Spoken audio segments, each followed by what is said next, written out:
علیکم ورحمۃ اللہ وبرکاتہ۔ الحمد للہ رب العالمین والعاقبۃ للمتقین وصلی وسلم علی المبعوث رحمۃ للعالمین۔ اللہم لا علم الا ما علمتنا وزدنا علما یا کریم۔ حاضرین گرامی، دوستو، بزرگوں اور ساتھیوں، بخاری شریف کے اس درس میں آج باب ہے، باب قول اللہ تعالی، اللہ رب العالمین کا قول، وَكُلُوا وَاشْرَبُوا حَتَّى يَتَبَيَّنَ لَكُمُ الْخَيْطُ الْأَبْيَضُ مِنَ الْخَيْطِ الْأَسْوَدِ مِنَ الْفَجْرِ ثُمَّ أَتِمُّوا الصِّيَامَ إِلَى اللَّيْلِ۔ اللہ رب العالمین نے قرآن مجید میں جو بیان فرمایا، کلوا واشربوا، کھاؤ پیو، حَتَّى يَتَبَيَّنَ لَكُمُ الْخَيْطُ الْأَبْيَضُ مِنَ الْخَيْطِ الْأَسْوَدِ مِنَ الْفَجْرِ، یہاں تک کہ سفید دھاگا کالے دھاگے سے الگ ہو جائے، سفید دھاگا کالے دھاگے سے الگ ہو جائے۔ کیا مطلب ہے سفید دھاگا اور کالے دھاگے سے؟ اس کے بارے میں بیان ہے۔ ثم اتم الصیام الی اللیل، پھر رات تک اپنے روزے کو مکمل کرو، یعنی کھانے پینے سے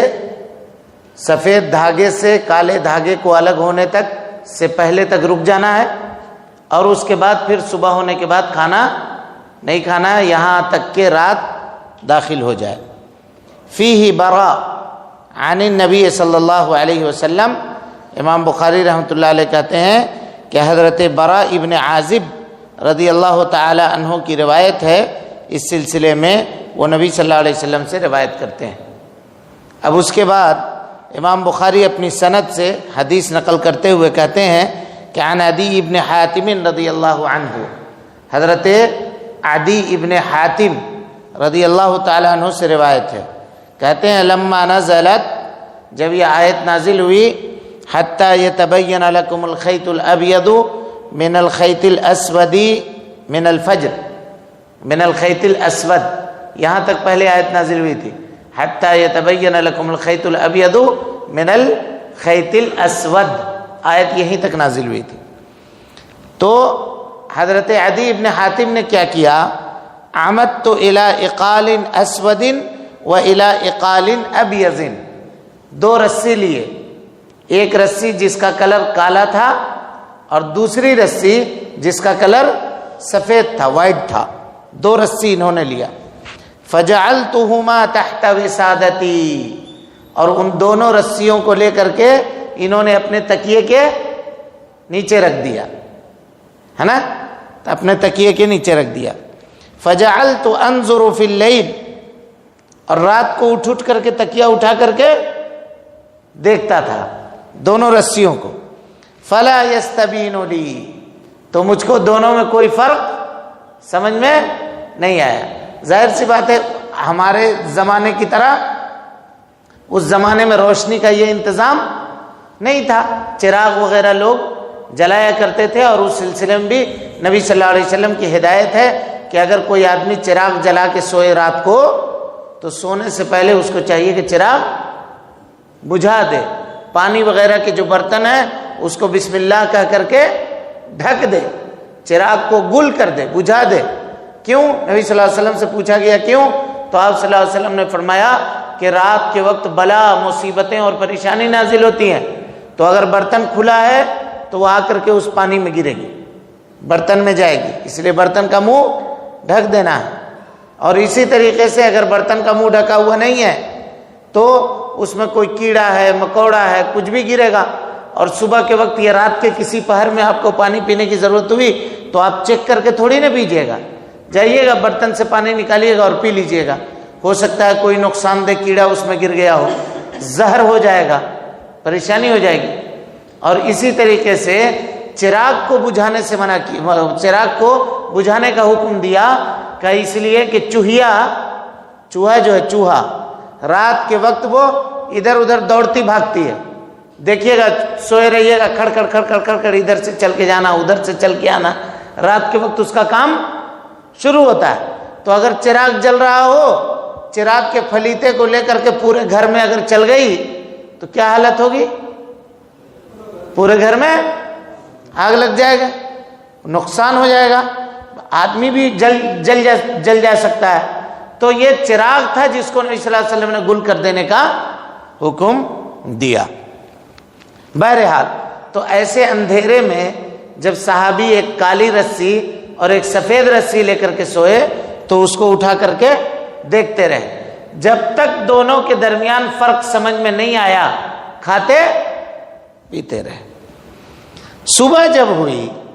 فغدوت الی رسول اللہ صلی اللہ علیہ وسلم، کہتے ہیں کہ جب صبح ہوئی تو میں اللہ کے نبی صلی اللہ علیہ وسلم کے پاس حاضر ہوا، فذکرت لہ، اور آپ صلی اللہ علیہ وسلم کو اس قصے کو بیان کیا کہ رات میں میں نے ایسا ایسا کیا ہے۔ تو نبی صلی اللہ علیہ وسلم نے فرمایا کہ اس سے مراد یہ کالا دھاگا، کالی رسی اور سفید رسی مراد نہیں ہے، انما ذالک سواد اللیل و بیاض النہار، کالے دھاگے سے مراد رات کی تاریکی ہے اور سفید دھاگے سے مراد دن کی روشنی ہے۔ یعنی جیسے صبح کاذب، صبح صادق طلوع ہو، سفید دھاگا نکلے صبح کا، اس سے قبل روزے دار کو چاہیے کہ وہ سحری اپنا بند کر دے، سحری کھانا چھوڑ دے، ترک کر دے۔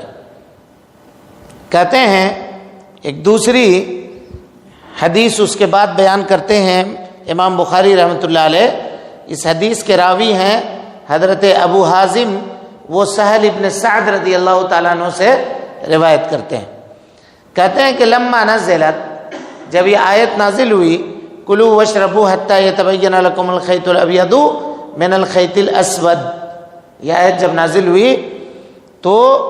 صحابہ کرام کے ایک گروہ نے اپنے پاؤں کے انگوٹھوں کے اندر کالی رسی اور سفید رسی باندھ لی پاؤں کے انگوٹھے میں، اور صبح ہونے سے رات کو اٹھ کر کے اس کو دیکھتے تھے، یہاں تک کہ حضرت جبرائیل امین آیت لے کر کے اترے، من الفجری کلوا واشربوا حتی یتبین لکم الخیط الابیض من الخیط الاسود من الفجر، یہ لے کر کے اترے۔ یعنی اس سے جو کنفیوژن ہو رہا تھا، لوگ رسی سمجھ رہے تھے، اللہ رب العالمین نے وضاحت فرمائی کہ رسی سے مراد یہاں پہ حقیقی رسی نہیں ہے، بلکہ رات کی تاریکی کو کالی رسی سے تعبیر کیا گیا اور صبح کی روشنی کو سفید رسی سے تعبیر کیا۔ تو اس وقت تک آدمی کھائے پیے اور اس کے بعد کھانے پینے سے انسان کو رک جانا چاہیے۔ اس سلسلے میں گفتگو آ چکی ہے کہ اگر منہ میں لقمہ لیے ہوئے ہیں اور اذان ہو گئی تو اس لقمے کو جلدی سے پار کر لینا، لیکن اذان ہونے کے بعد نیا لقمہ بنا کر کے ڈالنا نہیں ہے۔ کچھ لوگ پانی کے گلاس لے کر کے بیٹھے رہتے ہیں، اذان ہوگی تو اٹھا کر کے پی لیں گے، تو ایسا کرنا یہ درست اور مناسب نہیں ہے۔ اذان ہوتی ہے کھانے سے رکنے کے لیے، کھانا شروع کرنے کے لیے نہیں، اس سے پہلے آدمی کو ختم کر لینا چاہیے، یہی احتیاط کا تقاضا ہے۔ اللہ رب العالمین سے دعا ہے کہ اللہ تعالی ہمیں اور آپ کو حسن عمل کی توفیق دے، اللہ رب العالمین ہماری اصلاح فرمائے، اللہ رب العالمین ہم سب کے صحت و عافیت میں برکت عطا فرمائے، اللہ رب العالمین ہم سب کو بیماریوں سے محفوظ کر دے۔ اے اللہ، جس طرح سے یہ رمضان کا نصف حصہ، آج تقریباً 15 روزہ ہے، نصف حصہ گزر گیا، اب باقی نصف حصہ ہے، اے اللہ رب العالمین خیر و عافیت سے، خیر و خوبی کے ساتھ اس کو گزارنے کی توفیق دے۔ اے اللہ، جو بیمار ہیں ان کو شفائے کاملہ عاجلہ عطا فرما دے، اے اللہ جو پریشان حال ہیں ان کی پریشانی کو دور فرما دے، اے اللہ رب العالمین جو لوگ ہاسپٹل وغیرہ میں ایڈمٹ ہیں، اے اللہ تعالی ان کو اپنے فضل سے، اپنے کرم سے تو شفائے کاملہ عاجلہ عطا فرما دے، اے اللہ جو لوگ قرض دار ہیں ان کے قرضوں کو ادا فرما دے، اے اللہ رب العالمین جو کاروبار میں تنگ ہیں، پریشان ہیں، اے اللہ ان کے کاروبار میں برکت عطا فرما، اے اللہ ہم تمام مسلمانوں کے اوپر اپنے رحمت کی چادر کو عام فرما دے، اے اللہ ہم کو سکون و اطمینان نصیب فرما، اے اللہ رب العالمین اس وبا کا خاتمہ فرما دے، اے اللہ پوری دنیا سے اس وبا کو پاک فرما دے، اے اللہ جب تک زندہ رکھ، دین اسلام پہ زندہ رکھ، اور جب اٹھا ایمان پہ اٹھا، آمین۔ وآخر دعوانا ان الحمدللہ رب العالمین۔